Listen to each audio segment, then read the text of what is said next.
Dubai की सूरत क्या अब बिगड़ने वाली है?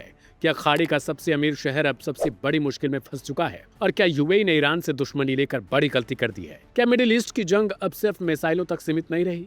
क्या ईरान और अमेरिका इसराइल के टकराव ने खाड़ी की सबसे चमकदार अर्थव्यवस्था यानी दुबई की रफ्तार रोकनी शुरू कर दी है? जिस दुबई को दुनिया global business capital, tax free स्वर्ग और अरबों डॉलर के निवेश का केंद्र मानती थी, क्या वहां अब डर ने दस्तक दे दी है? क्योंकि रिपोर्ट्स दावा कर रही हैं कि दुबई में काम कर रहे विदेशी प्रोफेशनल्स अब अपना सामान पैक कर रहे हैं और नए ठिकाने तलाश रहे हैं। सवाल सबसे बड़ा, क्या होर्मुज संकट दुबई मॉडल को हिला रहा है? मिडिल ईस्ट में बढ़ते तनाव और ईरान से जुड़े संकट का असर अब सीधे खाड़ी देशों की अर्थव्यवस्था पर दिखाई देने लगा है। रिपोर्ट्स के मुताबिक दुबई में काम कर रहे कई विदेशी प्रोफेशनल, खासकर शिपिंग और लॉजिस्टिक्स सेक्टर से जुड़े लोग, अब ग्रीस की राजधानी एथेंस और साइप्रस जैसे देशों को विकल्प के तौर पर देख रहे हैं। वजह है होर्मुज स्ट्रेट में बढ़ता तनाव, जहाजों की आवाजाही पर असर और लंबे संघर्ष की आशंका। दरअसल होर्मुज स्ट्रेट दुनिया के सबसे अहम समुद्री रास्तों में से एक है। वैश्विक तेल और गैस आपूर्ति का बड़ा हिस्सा इसी रास्ते से गुजरता है। जब इस क्षेत्र में तनाव बढ़ता है तो असर सिर्फ मिडिल ईस्ट तक सीमित नहीं रहता, बल्कि दुनिया भर के ऊर्जा व्यापार और बाजार प्रभावित होते हैं। रिपोर्ट्स में दावा किया गया कि क्षेत्रीय तनाव बढ़ने के बाद समुद्री व्यापार पर दबाव आया है और जहाजों की आवाजाही में बाधाएं देखी गई हैं। इसका असर खाड़ी के सबसे बड़े बंदरगाहों पर भी पड़ रहा है। दुबई का जेबेल अली पोर्ट, जो दुनिया के सबसे अहम ट्रांसशिपमेंट में गिना जाता है, वहां कारोबार की गति प्रभावित होने की बात कही जा रही है। यही वो पोर्ट है जहां से दुनिया के अलग अलग हिस्सों में सामान ट्रांसफर होता है। लेकिन कहानी सिर्फ बंदरगाहों तक सीमित नहीं। रिपोर्ट्स कहती हैं कि असर अब दुबई के रियल एस्टेट सेक्टर तक पहुंचने लगा है। कोविड के बाद दुबई ने क्रिप्टो निवेशकों, विदेशी कारोबारियों और अमीर प्रोफेशनल को तेजी से आकर्षित किया। आसान नियम, टैक्स में राहत और तेज ग्रोथ ने इसे दुनिया के सबसे लोकप्रिय बिजनेस डेस्टिनेशन में बदल दिया था। लेकिन अब कुछ विश्लेषक मान रहे हैं कि क्षेत्रीय तनाव इस मॉडल की कमजोरियों को सामने ला रहा है। एक शिपिंग सेक्टर से जुड़े व्यक्ति के हवाले से चिंता जताई गई कि सवाल सिर्फ कारोबार का नहीं बल्कि सुरक्षा और भरोसे का भी है। अगर क्षेत्रीय संघर्ष बढ़ता है तो क्या परिवारों को सुरक्षित बाहर भेजना आसान होगा? ऐसी चिंताओं का असर निवेश और निर्णयों पर पड़ सकता है। हालांकि तस्वीर पूरी तरह नकारात्मक नहीं है। कई एक्सपर्ट्स का मानना है कि यूएई के पास अभी भी मजबूत आर्थिक संसाधन है।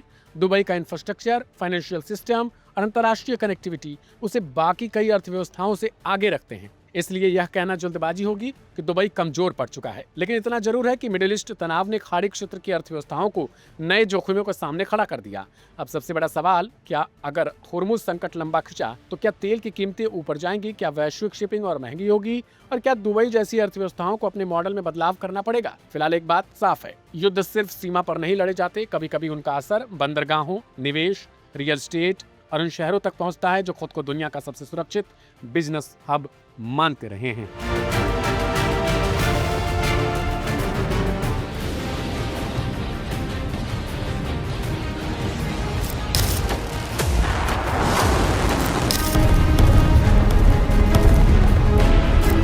इधर ट्रंप अब बस के मूड में है, उधर पीएम नेतन्याहू अलग ही गेम खेल रहे हैं। जी हां, एक रिपोर्ट के जरिए ये बात मंजरे आम पर आ गई है कि नेतन्याहू ईरान से जंग लड़ने पर इस कदर आमादा हुए जाते हैं कि ट्रंप से भी उलझ गए। आप सोच रहे होंगे कि अमेरिका और इसराइल तो यारों के यार हैं, उस पर से ट्रंप और नेतन्याहू की दोस्ती तो मशहूर है। जब से ट्रंप अमेरिका की सत्ता में आए हैं तब से नेतन्याहू मिडिल ईस्ट में और आक्रामक है। लेकिन कहते हैं कि दोस्ती दिल से ना हो और सिर्फ फायदे के लिए हो तो दरार पड़ ही जाती है। अब यही खबर सामने आ रही है। ईरान पर हमले को लेकर दोनों लीडर भिड़ गए हैं। दोनों के बीच हॉट टॉक की खबर है। ईरान के साथ अमेरिका न्यूक्लियर समझौता करके निकल जाना चाहता है, लेकिन इसी बात पर फोन पर ट्रंप और नेतन्याहू में बहस हो गई है। दोनों ने एक दूसरे को जमकर सुनाया है। मीडिया रिपोर्ट कहती है कि ट्रंप ने नेतन्याहू को ईरान से जंग आगे न बढ़ाने के लिए फोन किया था, जिस पर नेतन्याहू बुरी तरह भड़क गए। दोनों नेताओं के बीच 30 मिनट से ज्यादा देर तक बात चली थी। ये खबर अमेरिकी मीडिया एक्सियोस के हवाले से बताई जा रही है, जिसके मुताबिक इसराइल के पीएम नेतन्याहू कह रहे हैं कि ईरान पर भरोसा नहीं किया जा सकता।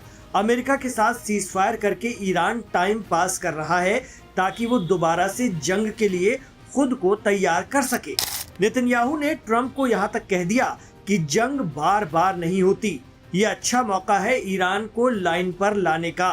खबर है कि उसी बातचीत में ट्रंप ने दो टूक कह दिया कि ऐसा है कि मिडिल ईस्ट में सिर्फ इसराइल ही हमारे लिए सब कुछ नहीं है, बाकी देशों का मामला भी देखना पड़ता है। यहाँ उनका मतलब खित्ते के अरब देशों से था। मिडिल ईस्ट एक्सपर्ट और गल्फ न्यूज यूएई के पूर्व एडिटर बॉबी नकवी कहते हैं कि इसराइल की एजेंसी मोसाद और नेतन्याहू ने मिलकर ट्रंप को बेवकूफ बना दिया है। वो कहते हैं कि ईरान पर हमले और 2-3 दिन में ही सत्ता बदलवाने की तैयारियों का झांसा देकर नेतन्याहू अमेरिका को फारस के इलाके में हथियारों के साथ ले तो आए, लेकिन 70 दिनों से यहाँ अमेरिका फंसा हुआ है। अमेरिका ने अपना कोई गोल हासिल नहीं किया, उल्टा तेल और गैस का अहम समुद्री रास्ता स्ट्रेट ऑफ हॉर्मुज ईरान के कंट्रोल में चला गया। अब सारी कवायद उसी को खुलवाने के लिए चल रही है। उस पर अमेरिका के दोस्त अरब देशों की ईरानी मिसाइलों और ड्रोन से बुरी पिटाई हो गई। इसलिए पीएम नेतन्याहू के साथ फोन पर बात में ट्रंप ने कहा है कि हम अरब देशों पर भी ध्यान देंगे, सिर्फ इसराइल ही हमारी प्रायोरिटी नहीं है। हमने बाकी पड़ोसी देशों से भी फोन पर बात की है और सभी लोग बातचीत चाहते हैं, इसलिए हम ईरान के साथ बातचीत की तरफ बढ़ना ही पसंद करेंगे। ट्रंप ने नेतन्याहू को दो टूक कह दिया है कि डिप्लोमेसी की भी एक दुनिया होती है, उसमें वक्त लगता है।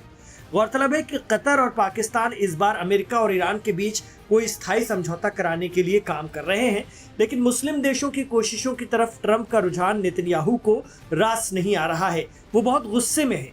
उसकी वजह भी है। अभी तक दिख रहा है कि अपने सुप्रीम लीडर और कई बड़े नेताओं को खोकर भी ईरान का पलड़ा भारी है। अमेरिका को उसके साथ सीजफायर करना पड़ा है और बातचीत के टेबल पर अमेरिका को आना पड़ा है। ये मिडिल ईस्ट की सियासत के हिसाब से इसराइल के लिए बहुत बड़ा झटका है, क्योंकि इससे ईरान में इस्लामिक रेवोल्यूशन की सत्ता और मजबूत होगी, जो इसराइल के लिए सबसे बड़ा खतरा है। एक्सपर्ट कहते हैं कि इसराइल में सरकारों और खासकर नेतन्याहू सरकार को खाद पानी युद्ध से मिलता है। युद्ध चलता है तो नेतन्याहू की लोकप्रियता इसराइल में बनी रहती है। वजह है नेतन्याहू आंतरिक राजनीति में फंसे हुए हैं। इसराइल के विपक्षी नेताओं ने नेतन्याहू के खिलाफ हाथ मिला लिया है। नफ्ताली बेनेट जंग को लेकर लगातार उनकी आलोचना कर रहे हैं। नेतन्याहू की कोशिश ईरान में जंग शुरू करके नए सिरे से लोकप्रियता हासिल करने की है।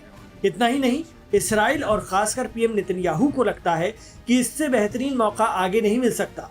मौजूदा दौर में ईरान के टॉप लीडर या तो मारे जा चुके हैं या जनता से कटे हुए हैं। सेना भी लड़खड़ाई हुई है। नेतन्याहू इस मौके को हाथ से किसी भी सूरत में जाने नहीं देना चाहते।